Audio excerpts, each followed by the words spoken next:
Welcome back to the show. We are talking about Christmas fallout, which... Welcome back to the show. Isn't this the beginning of a new show? It is the beginning of a new show, but the assumption is that you've seen another one. So if you haven't, go watch another show. Welcome to the show. Yeah, go watch another one so you can come back and we'll officially welcome you back. This kind of banter is what you're going to get the whole show. So if you Yes. don't like that, then you should watch anyway. Yes.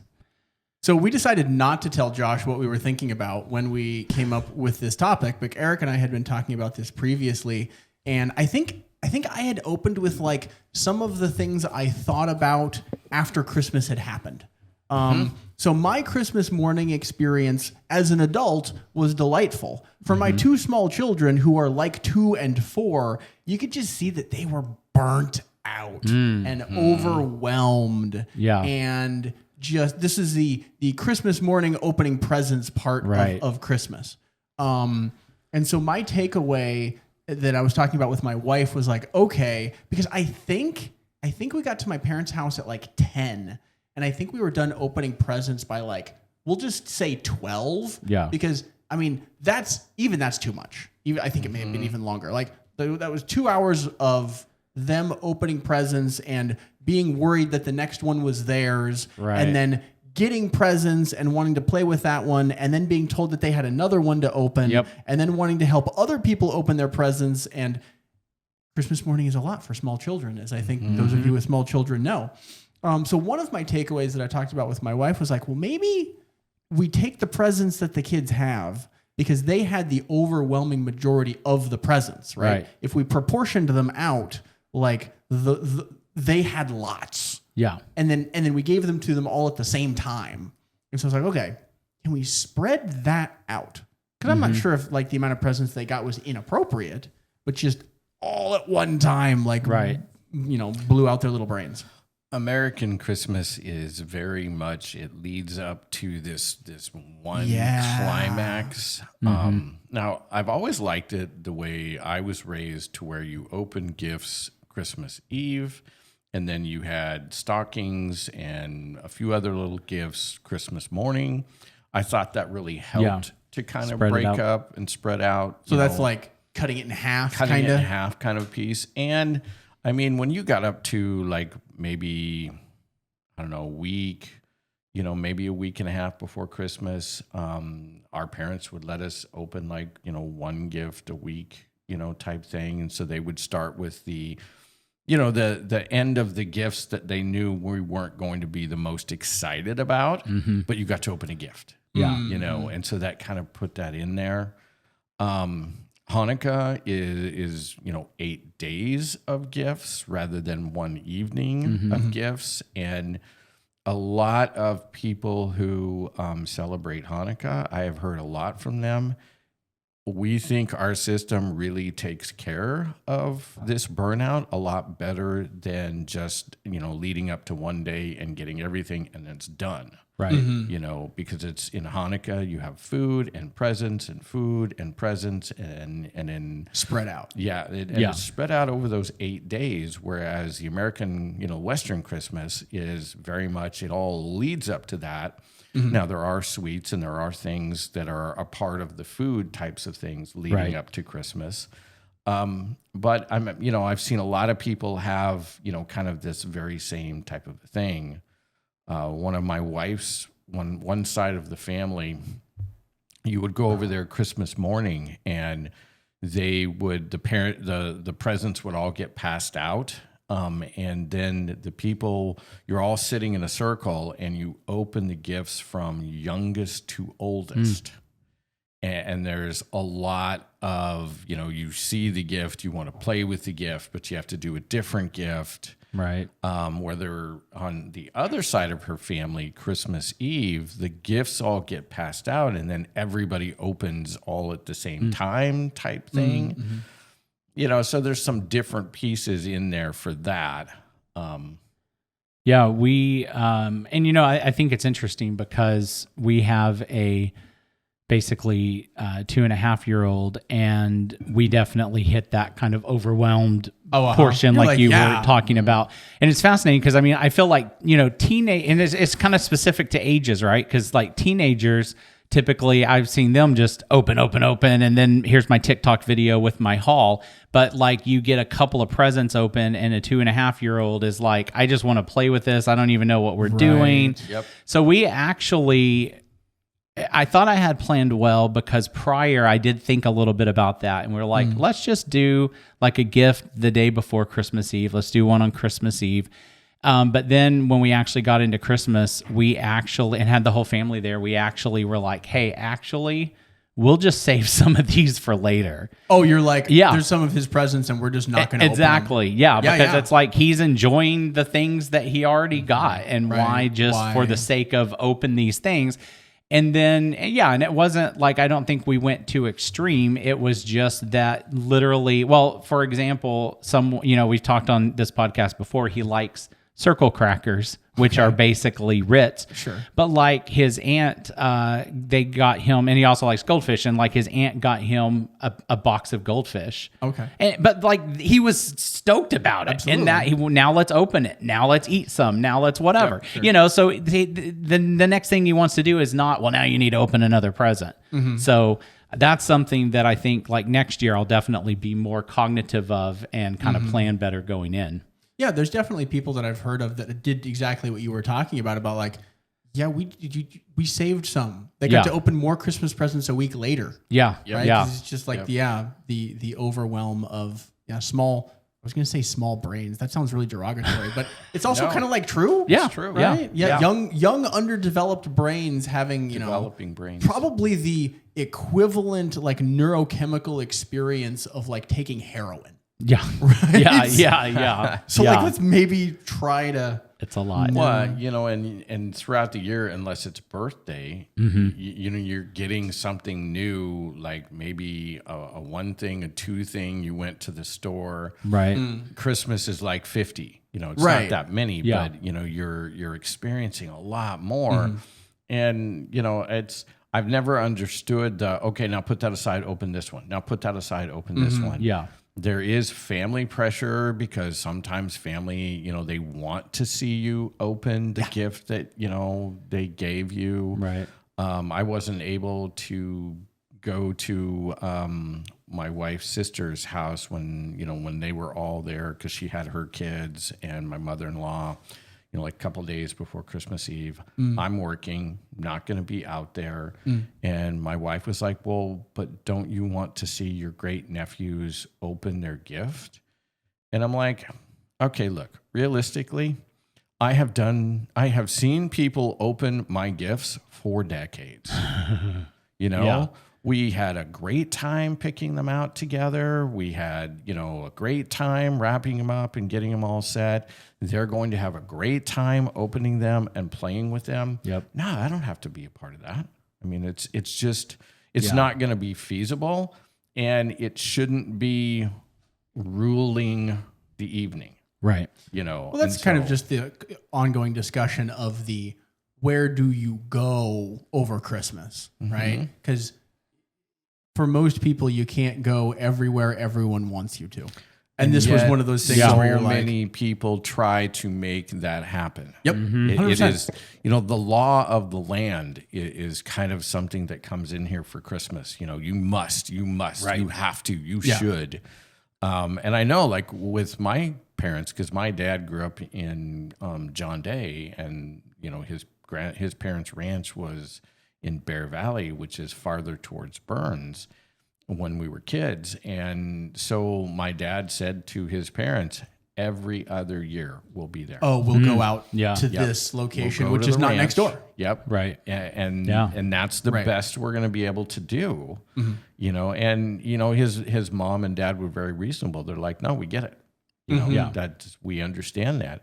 Whereas I've heard of people that, even living, like in a city area, like a major city, and you would have to travel like an hour or an hour and a half across the city, like Seattle. They were expected that they had to be there Christmas Eve. All the family has to be together. Their tradition is you do not open presents until midnight. And that was the nuttiest. You told me that one. That's and it something. doesn't matter if their kids are like your guys' ages Oh, either. man. They have to be waking up to open the presents. And then you do all the opening of the presents. Now, games are part of the evening leading up to that part. So everybody's kind of tired, even the adults, kind of, cranky, kind of. But now we're opening presents. Because like, where did that tradition come from? Like somebody's grandma, like just decided. Where does any of our traditions come from? Right. It had some origin that may have made sense at the time, but now 100 years later, right? There's no reason for it's it. not being, reevaluated as to what's best for our kids, because now it's law. What's best for our kids? I think that's the subtitle of this episode. Yeah, because it's not just what's best for our kids, but it's what's best for our family. Because maybe it's not best for the adults. Yeah. Oh gosh. And if it's I would best not for the do adults, well waking up at midnight and doing a Christmas. Right? No, like why? Or staying up that late. Well, and we haven't got to the best part yet. Oh. Okay, the best part is now. Okay. It gets better. So now the presents are all done by 1:30 in the morning. It's like 2 in the morning. Yeah, 1 in the and morning. you're driving across Seattle. Oh, good. To go home, to put your kids now to bed, which 2 in the could morning. be 2:30 in the morning, to have them up by 8, 9 o'clock to drive back across Seattle To be there Christmas morning. be there for Christmas breakfast. No. Right? Not good. No. And And so. But this is a family who did that. Did this Wow. for because, years. give or take, because Grandma said so. Because Grandma said so. Wow. Literally. Oh, okay. This was the way it was going to be. This is the way Christmas has always been. It probably had been that way for 2 or 3 generations. Is Grandma going to deal with all those messed up sleep cycles on those kids? No. They don't care. Yeah. And sure, Grandma loves her kids, but we're taking the tradition. That's why I'm using this story. Yeah. We're taking the tradition as more important than the people. Yeah. Yeah. And so that's a part of the aftermath is kind of think about how did this all play out tradition-wise, family-wise? We all have generally some crazy Uncle Louie who wants it all to go their way. We don't go by them. Yeah. Because they're not what is best for us and our family. Right. And so how did it affect us? What did we think? Yeah. And what do we want to make, kind of like you were talking with your wife, Lucas, what do we want to do differently for the future next year? That's what this podcast is about, is now that Christmas is over, maybe reflect on. Yeah. One of the great things we did this year with our Christmas is some of the like we didn't have actually a Christmas tree. It just did not, happen. And guess what? That's okay. And it worked out good. By the way, in case you're wondering. Yeah. I had a family who... We had a Christmas corner. Yeah. There you go. I have a family who either sets up a Christmas tree or the Christmas village. Oh, Okay. They have those little lighted, Yeah, like we got one of ceramic those things. Yep. And it's a choice because there's not room for both. Right. We did not find the stockings. And so Santa left Christmas Walmart bags. I was just There you thinking that go. you should just Okay. take socks out of your drawer and hang those above the And fireplace. you could, but it would not have worked. They wouldn't have been big enough. No, you'd have had like 90 ankle socks, and that still wouldn't have worked. See, that would have been funny. Right? Anyway, Right. It would you have wake been. up Christmas But see, morning there and you go. just a million Right? socks. Because see, that's Yeah. a part of the thing is, okay, life is going to bring things that are going to just happen. 15% of life you can't control, you can't foresee, you don't know what's happening. It drops in your lap like a crazy striped gremlin looks up and says, deal with me. And you do. And a part of the fun of that event may be, how did you deal with it? And so we didn't knock ourselves out to go find these things. We didn't knock ourselves out because we didn't have a tree. Right, you didn't have a tree and you didn't have stockings and nobody died. And it wasn't less of Christmas. Nice. I know Yeah. people that, a member of the family said, it just doesn't feel like Christmas. Right. And the other member of the family said, well, that's because I always do Christmas and I'm working now. Oh, something has changed. Something has changed, and so the rest of the family is like, it doesn't feel like Christmas. It doesn't feel like Christmas because this person's working. And like, Yep. and that's a thing that happened. Yep. And you get to deal with your feelings about that. Things are different. I don't like it. Yes. Okay, now what? Now what? Because those feelings aren't inappropriate. Nope. I don't feel the way I felt last year. Yeah. Okay. Oh, it's because this person, like, something changed. Or kids grew up and moved out of the house, or, whatever it is that it changed in your life. We talked in the pre-Christmas podcast about, different things that we've experienced in Christmas.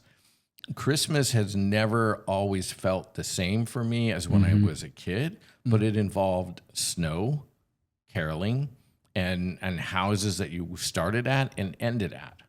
So you'd have to have a lot of things change to get that. To get that. Yes, exactly. And it's a wonderful memory.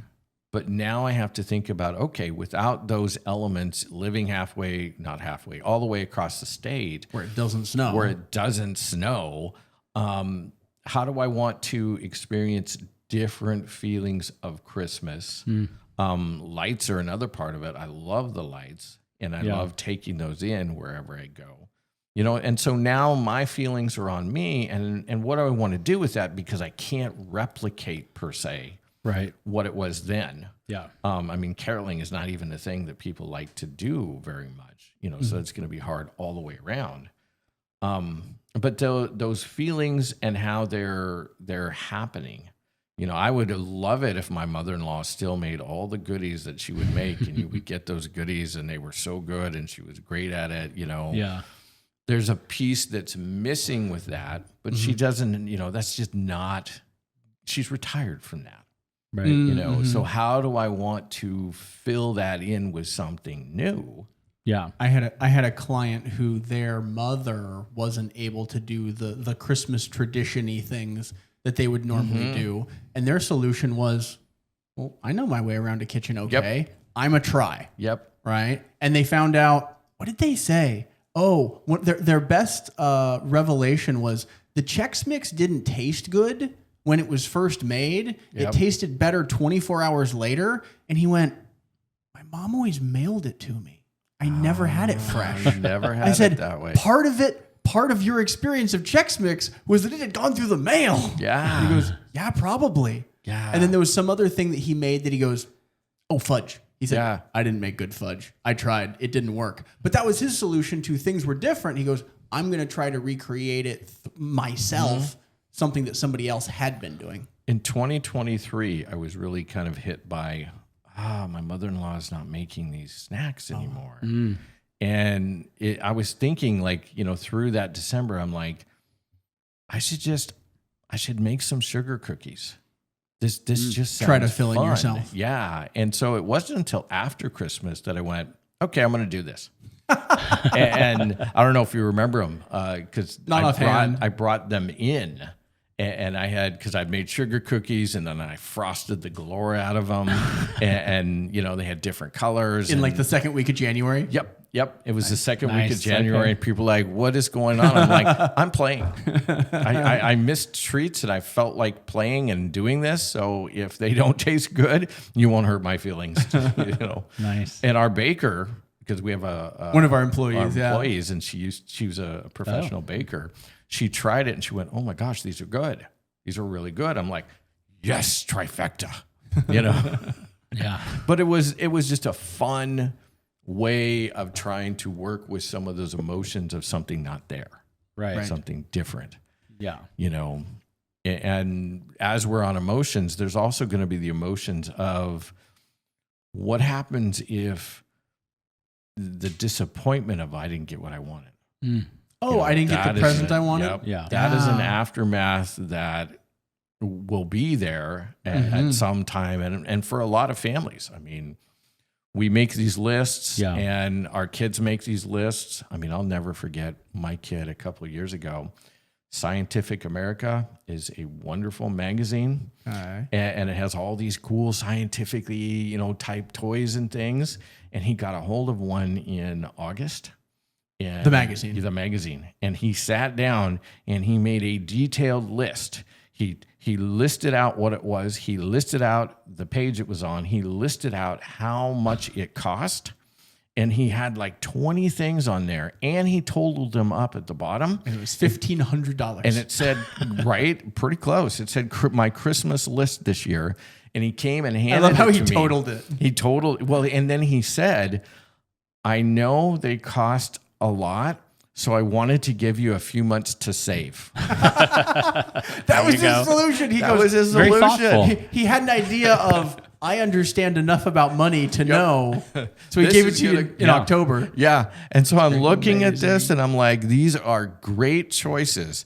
I'm just going to pre-warn you, maybe 2 will be under the Christmas list. You listed 20. Under the Christmas Assume tree. 2. Yeah, just assume that maybe, and he's like, okay, whereas other kids, they're like, no, I want to get this. I will get them all. And I think we talked about, pre-Christmas, the teacher and what my family would do. But it's very much like it's what you just said of like setting expectations. You list these in priority order and assume you're going to get the 2 at the top. Right. I mean, give or take. And that's kind of the thing we did like with my son, which is he's harder than we would think to be able to buy for. His life revolves around gaming. Okay. What would you like? I would like a gift card to Steam. Mm-hmm. What else would you like? Mm-hmm. Another gift card to Steam. Mm-hmm. Can we get a third different item? Yes, a gift card to Roblox. Right. Okay. We get together and we're like, what are we going to get him? Right. And so as we're doing the Christmas shopping, he will go like with me to shop for his mom. He loves to buy things for his cousin, and so he's doing some Christmas shopping and then he'll see things and he's like, okay, I know one thing that I want. And so you're taking notes. Yeah, please tell. And he goes, I want the Dragon Ball Z complete seasons. Where would I even find this? And he goes, oh, it's over there in electronics. We're in Walmart. Seriously? He's like, yeah, it's over there. It wasn't something he'd literally come up with. He saw it. And now he's like, now I want this. And so I'm like, okay, I'll put it on the list. And then like 10 minutes later, he goes, okay, so did you get it? We're still in the store. Right. You're with me. If I had it, you would. Anyway. That's kind of an interesting idea, though, of like, because you took him to stores and you were, I suspect, half of the point was, can we get him to come up with something other than a, But I really like the idea, and if you haven't heard it before, it's worth knowing about. When you go places with your kid and your kid says, I want a toy, right? Write it down. And because if it's a big toy, right? And then take that list when they have Christmas and birthdays and stuff and say, hey, this is all the stuff you said you wanted, right? So that you're creating a list, throughout time. And then you can say, do you still want any of this stuff? Half of it they won't remember, which is fine. Great idea. But yeah, and then that reduces the I want it, buy it for me in the store problem. It's like, oh, it'll go on the list. Well, and see, in that store shopping time, he had found, I'm not going to get it right, but it's this cube thing. It's kind of like a plushie, comes from a game, but you buy it and it has things that go to the game online, Close enough. And so he's 22 and he has Asperger's. Okay. And so he's like, I want to buy this. And I'm like, what is this? And I take it and he's explaining it to me. And I'm like, oh, that's really great. And he's like, okay, can I buy that? And I'm like, it's too close to Christmas to buy anything. And I dropped it in the cart. And he looked at me just like that. And he goes, so what does that mean? I'm like, means it's too close to Christmas. We've still got shopping to do. And I just walked off with the cart. Wow. The bejeebies out of it is what you did. Yeah. And he's like, but wait, there's more over there. I'm like, it's too close to Christmas to buy anything. And so, which is actually, regardless of this particular instance, is a good thing to tell your kids starting in mid-November. Yeah. Right. I have been, because he's like, oh, I want it. Because that's when the games come out. Right. That's when all the before things. Christmas. Yeah. And he's like, oh, I want to get this game. I want it. Well, talk to me after Christmas. I heard for a week about the new Spidey Universe game. Can I get this? Can I get this? Can I get this? It's too close to Christmas. Too close to Christmas. I don't think he bought it with his Steam card though. But that's not so on you. then he's opening his his Walmart Santa bag and he pulls this cube package out and he unwraps it and he looks at it and he goes, "Really?" And I'm like, "I told you it was too close to Christmas." And my wife goes, "What is going on?" And so She didn't know the explained story. the whole thing. Yeah. And she's just like, "Oh my gosh, only your dad would do that." And then he'd give it to you for Christmas. And then give it to you for funny. Christmas. And then my son's like, "Okay, I want to go to the after Christmas specials because there were 5 more of these." and Wow. it's not too close, right? And I'm like, It's not too close to Christmas. I'm not sure I'm ready to give up on that yet. It's too close to Christmas. Yeah, that's great. That would be confusing, but that's cool. I think one of the things that's kind of fascinating that maybe sometimes as parents we forget, but you actually are in control and do have the ability to change what has been the tradition. You do. And I feel Full like power. even me and my wife, we were married for 10 years before we had a kid. So it's only been recent that we've dealt with the like, oh, well, because to me, then everything changed. It's like we're free flowing, but now it's like, well, in my family, we always did this. And on When Christmas a kid Eve, showed up, Exactly. all the traditions Yeah. reared their heads and went, well, when there's kids involved. Yep. Yeah, Like, so well, funny. she never had Santa Claus. I always had Santa Claus. Yeah. We opened a present on Christmas Eve. They didn't open a present on Christmas Eve. And As so adults, you didn't care, but when there was a kid involved. exactly. it Yeah. mattered. Yeah. So then we sort that out. But then I think one of the most important things that I had to realize was, why am I even feeling so bound by things that go. happened when I was a kid? And we have an opportunity here to create new traditions. And then if I don't want the emphasis to be so much on presents or on I didn't get the thing, well, then let's make that a part of it, but let's not make that the big grand thing that wait all year and you'll get the pony and the car for Christmas. In our parenting manual, this goes under the magic wand. Yeah. You get to decide what it is. You don't have to be bound by these different traditions. Right. This whole elf on a shelf thing. Oh, yeah. I am so glad I did not grow up with that. I mean, and I'm seeing comedians even talk about the elf on a shelf horrifying slavery to which they feel they are under, and they have to come up with these things. It looks and like they a lot of have work. to- it's a lot. From what I understand, I mean, I'd be like this. Elf's done. And that'd be it. Yeah. Which is why I'm like, no, I'm not going to do it because I'm not going to do it. But they're Right. laboring under these expectations. And let me tell you, because they feel like they have to or something. human creativity is impressive. I've heard some impressive things that people have told me about they did with the elf on the shelf.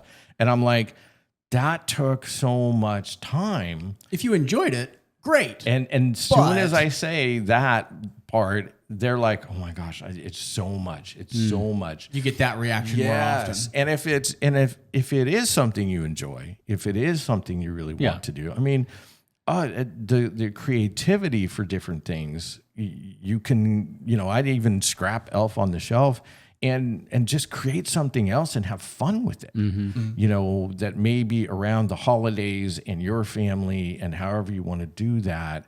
But I'm like one guy, I was listening to him and he's like, yep, you're tired. You've gotten done with the day. You've done things with the family.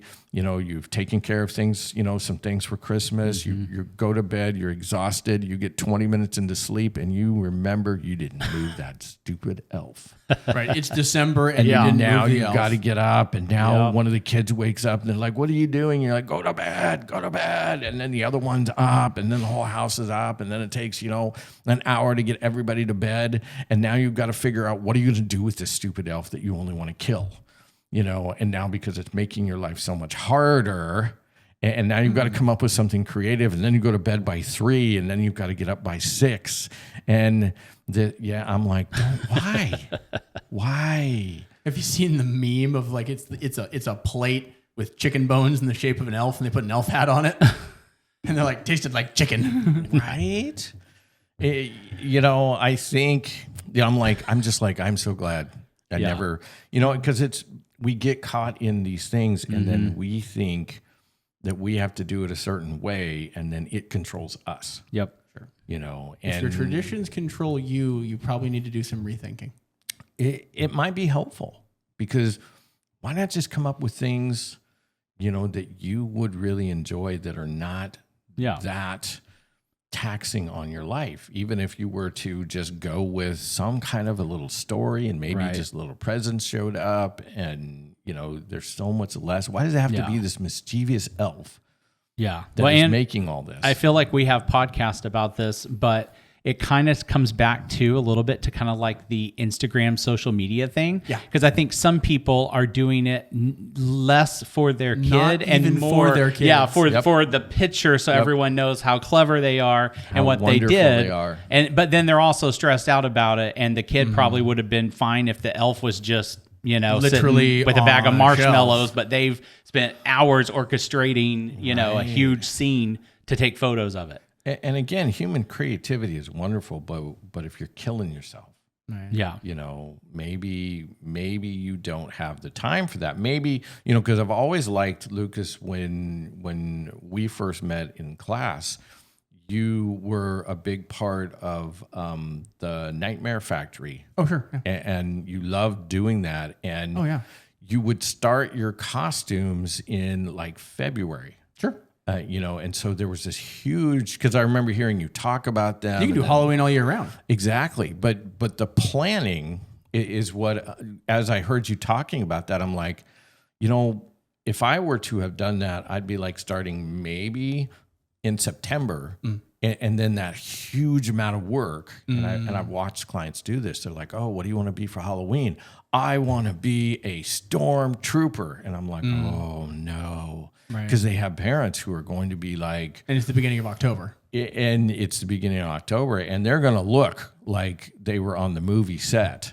And I'm like, I always admired that you would start like in February to begin that pre-planning to be able to space that out. And why not do that with something like these traditions? If you want to do Elf on the Shelf, why not start now in the writing up of it? And then just slowly by slowly collect some different things. And If you then want props or decorations or special when effects. you're in December, you can enjoy December and all that stuff is done. Yeah. You know, and sometimes I think as Americans, we miss some of those pieces, and we just we kill some of the joy of our own holiday because there's so much that we take on that just, it isn't reasonable.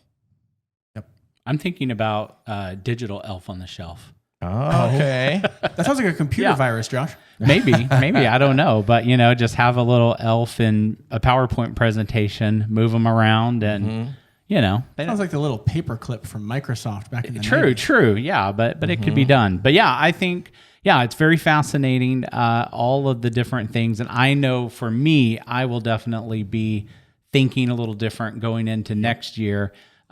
With Christmas and sort of how I'm going to And then your kid will be a year older, and everything you planned for will be out of date. Exactly. Because he's We'll a year all older. have changed. And then It's a never-ending cycle. But we would love to know what your thoughts are post-Christmas. If you have things that you're going to do different or change, definitely leave those in the comments.